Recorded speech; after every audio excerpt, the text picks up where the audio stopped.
kuionea hii mifuko?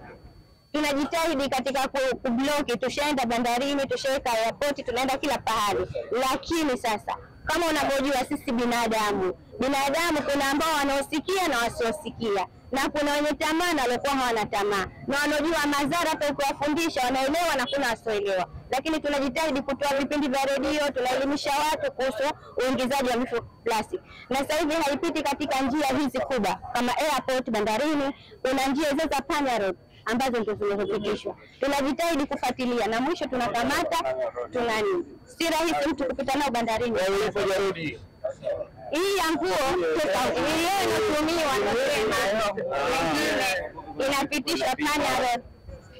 Inshallah sisi tunatumia ni ya Tanga. Kama mnatuambia tusiuze, pia tuambie tujue moja. Tutumie jamani, tujitahidini kurudi tukata huo hospitali wake. Bali ni kama sisi kama tunaonewa. Msikuone ilikuwa kwa bloki wenye wanauza nguo pale, hizi nguo mifuko tusitupe ya cheni muhimu. Sawa, tumekufahamu na tutafuatilia kama tunavyofanya hapa, tutafika kuelimisha kama tunavyoelimisha hapa. Sawa, kwa hiyo tunachoomba watu wasitumie, tushirikiane. Sawa, kufanya biashara hapa, tushirikiane inshallah. Jamani, mifuko ya Tanga kuanzia leo situmie. Mimi naitwa Juma Kesi ya Kisakasaka, nifanya biashara soko kubwa la Darajani, na biashara yangu kama mnavyoona matunda, matata, nini, kila kitu hapa ubaoni kwangu. Nafikiri mnaiona. Nafikiri ujaji huu ni ya mifuko wa mazingira. Umeona bwana, wamekataza mifuko tusifanyie biashara, na sisi tumesikia, na sisi ilikuwa na kwetu kubwa na kuongea mifuko hii sisi hatutumii. Mifuko yetu si ndio hii ya Tanga. Tumesema kama nataka sisi tusitumie, basi madukani waende wakibloki madukani, basi hii haitouzwa. Kama hivi mmenifahamisha ndio nitaelewa athari yake, lakini mwanzo sielewi. Maana kwa nini nikiuza, mtu akija anamtilia na mwambia wale kufika chimbia shimo sehemu mwenyewe uweke, basi ndio matumizi yake mtu anapofahamisha. Lakini kwa vile mshanifahamisha, basi na mimi nitajitahidi kufahamisha wenzangu. Kama tunavyofahamu kwamba kila ifikapo tarehe 5 Juni ya kila mwaka Zanzibar, kama yalivyo mataifa mengine duniani, huwa tunaadhimisha siku ya mazingira duniani. Na kwa mwaka huu kauli mbiu ya siku ya mazingira duniani ni pambana na uchafuzi wa plastiki kwa maendeleo endelevu ya Zanzibar.